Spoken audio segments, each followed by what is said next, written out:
Hi, Assalamualaikum. My name is Nurfatinasi binti Muhammad Mahzam, magic number 279008.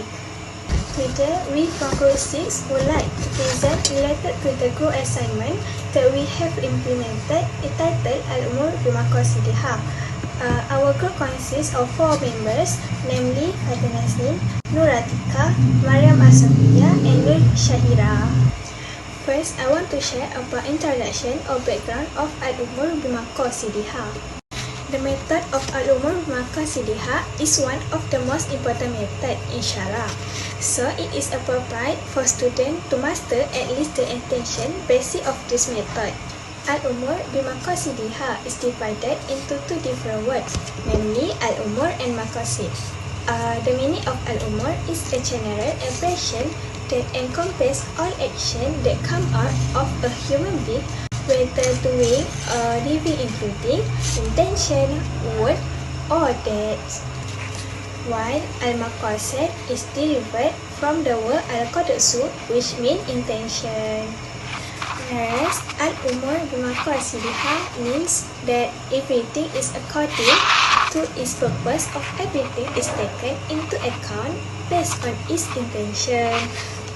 The emergence of this method of Al-Umur Bimaqasidiha is derived from a famous authentic hadith, which is from the words of the Prophet Sallallahu Alaihi Wasallam, which reads, "Innama a'malu binniyat wa innama likulli amri ma nawa," meaning in that every action depends on its intention, and in that everyone will be rewarded based on what is intended.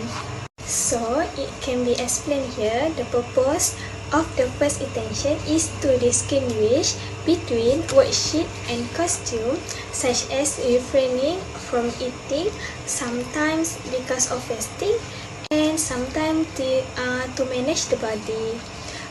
In other view, it also aims to distinguish between the practice of takarrub which other acts of worksheet. For the next part, I will present about Al-Umur Bimaqasidiha wal Amal bil Aniyat and its relevant magazine. Knowledge of the method of fiqh is an important field in Islamic knowledge. It is therefore desirable for students of knowledge to master at least the essential basics and some of the main method of it. The method of fiqh can be defined as Islamic law as a whole, which includes under it the problem of fiqh. It is understood from this definition that it must be general or comprehensive in nature, but usually in one of the method there is an exclude problems. For the next part, I will present about Al-Umur Bimaqasidiha wal Amal bil Aniyat and its relevant magazine. Knowledge of the method of fiqh is an important field in Islamic knowledge. It is therefore desirable for students of knowledge to master at least the essential basics and some of the main method of it. The method of fiqh can be defined as Islamic law as a whole, which includes under it the problem of fiqh. It is understood from this definition that it must be general or comprehensive in nature, but usually in one of the method there is an exclude problems. For the first derivation method is An-niyatu fil yamin tukhassisul lafzi al-am wa la tu'ammimul khas. Meaning of the method is intention in specialist. General pronunciation does not announce specific pronunciation. The connotation of the first derivative method is referring to an intention constructed in an oath that is capable of specifying a broad speech, binding muqayyad or mutlaq words and expression, together with addressing and clarifying mujmal terms of praise. By way of illustration, the party who the party who perform an oath of not interacting with other humans. The promise does not apply to each living human on earth. For such pledge is exclusively applicable to the party in question. For the second derivation method is maqasid lafis ala an-niyatul lafis. Meaning of the method is an utterance is according to the intention of the utterance. As an illustration, as referred to in a case of law, once a master summoned his slave called hurra, means the freed, report if the master in question called his slaves intending to free, then the latter is free indeed. For the third derivation method is al-fardu la yata'adda bi niyatil nafli. Meaning of the method is obligatory practice is not performed with the intention of circumcision practice. Among the example of laws that are included under this method is Ahmad praying noon in congregation in the mosque, but in that prayer he intend to pray tahiyatul mosque. Other contexts are the opposite of the method. There is method statement. For the method al-fardu yata'adda bi niyatul nafli, the meaning of that obligatory practice is performed with the intention of circumcision. An example of a law that is included under this method is a person who intends Hajj and Umrah with the intention of practicing circumcision, but the fact is that he still has an obligatory responsibility. What he intended was directly converted into obligatory without the disagreement of the scholars. Meaning sometimes in certain problems a person intends to perform the practice of circumcision where the intention and practice change or can change into a mandatory practice. For the fourth derivation method is wama yashtaritu fihi ta'arud falaqta fihi al-muqtal. Meaning of the method is everything that is required to be determined. If a mistake is made, then it is void. This method of derivation means the practice in which it is required to ensure or explain its intention. If there is a mistake in making an explanation, it is void. Among the examples that can be taken from this method of derivation, is that a person who performs the new prayer is obliged to ta'arud, which is to confirm the intention of his new prayer. It is not valid for a person to perform the new prayer, but he insists with the intention of the afternoon prayer and vice. This is because the form and nature between the new prayer and the afternoon prayer are the same. Therefore, it is necessary or obligatory to distinguish between the two by exerting or ascertaining the intention. Assalamualaikum warahmatullahi wabarakatuh. My name is Mariam Asafia binti Mia Shariman and my ID number is 281270. Today I will talk on the application of Al-Umur Bimaqasidiha wal Amal bin Niyat industry, which is Islamic finance, Islamic medical issues and ethics, and also Islamic tourism. In cases of Islamic finance, it is important to understand that the significance of niyyah in religious act and also in commercial dealing is different, in which the purpose of niyyah in ritual practices is to determine the legality or the status of such performance, but in commercial dealing it is to govern each details, operation, activity, or even the future of a performance according to Zakaria 2012. By way of illustration, notwithstanding the allegation of the similarity between the conventional structure and also Islamic financial product, by way of illustration, despite some claims that Islamic financial products and conventional structure are similar, please understand that the design of Islamic financial products and services are developed and formed to avoid riba in transaction while ensuring the designs are capable of contributing to the economic growth and development. Case in point, in the contract of BBA, Buy Vitamin Ajil, the deferred payment contract does acquire profit by charging customer, but it is not on the riba base. It is through the markup price charged on the subject of sales, which is agreed by both parties. Therefore, aside from the design complied with the Sharia law and jurisprudence, the intention to avoid riba and eliminate it is what determine the status and the status of the whole activity or the operation. Okay, secondly, to elucidate the application of Al-Umur Bimaqasidiha wal Amal bin Niyat in Islamic medical issues and ethics, let's discuss on the case of orthogenetic treatment. But first, allow me to explain first on what is orthogenetic deformities.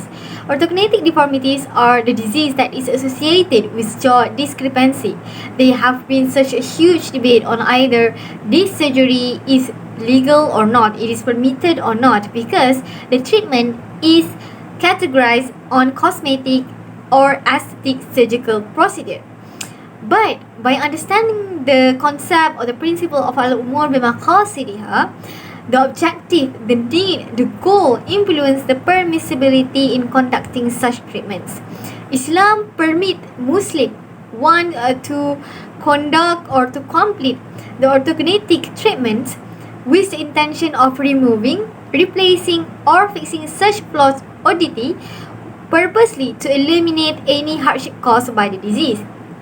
However, presuming one have the intention of performing the surgery purposely to accomplish beautification or for aesthetic beauty, then it is a sin for one to commit on account of the surgery change the creation of Allah.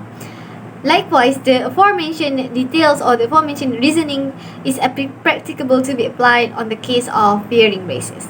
The third sector that we are going to discuss the application of Al-Umur Bimaqasidiha is in Islamic tourism. But first, please understand that every activity have the chance to be an ibadah according to one's intention and the manner of performing deeds.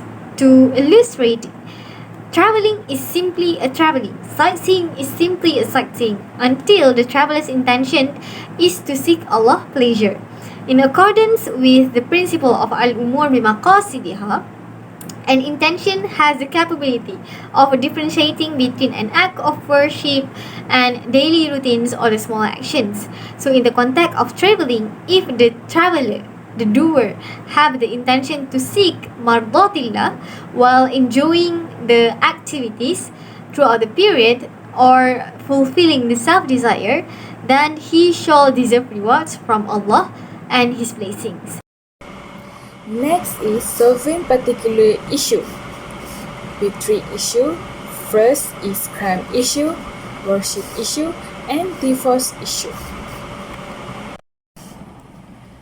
First is crime issue. Someone killed without intention to kill that person.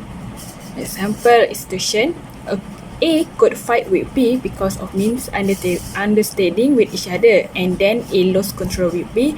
Then A reverses the table that B sitting. After that, B trying to avoid the table hit B, but unable to avoid and was hit to the head, then bringing serious injured and died in hospital. So in this case, the action of man reversing that table not showing that man wants to kill a victim with intention. This is because the reason of victim died because the table hit his head, which is not show a weapon to kill someone. In country law, the person killed need to be fine that has been set in court, while in Sharia law, the fine for the case is need to pay diat 100 camels, and also the killer will fine with kifara, that is freeing the faithful slave. Next is worship issues. Example, to valid worship and not cancelling worship. The pupil intention to performing solat fardu and tahiyatul masjid in one takbiratul ihram, both solats was accepted with proven by Sheikh Al-Ramli said. sunnah that can combine with obligatory prayer, and both are accepted. Other than that, both can be accepted and invalid.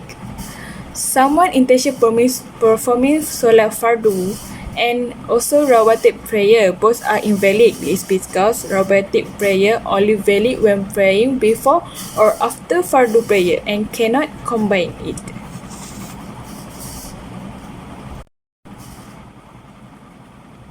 And last particular issue is divorce issues.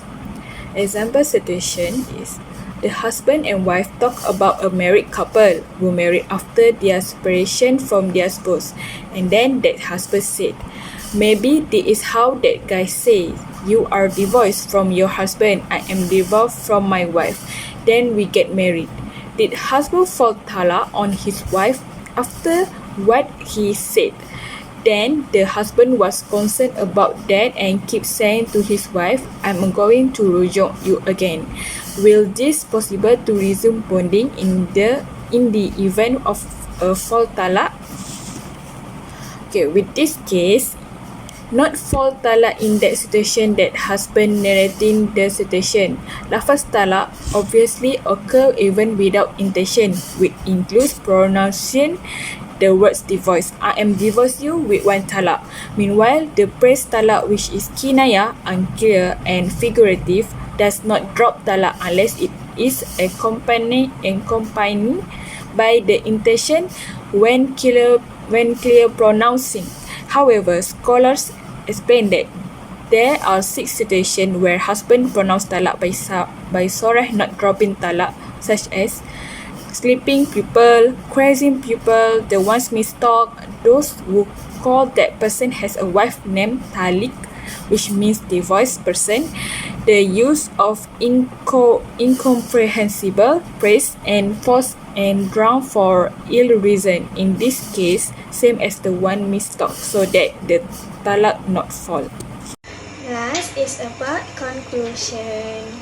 Based on the above discussion, it can be concluded here that the method of Al-Umur Bimaqasidiha helps a lot in human daily life, especially in relation of action that refer to the intention.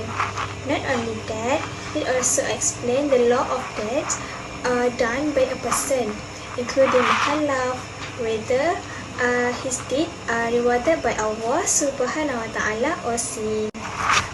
There are also many legalism related to the method of Qawaid al-Fiqhiyah, which indirectly provide facilities to people to solve any problem they face, including in the field of business, finance, fiqh al-ibadah, and so on.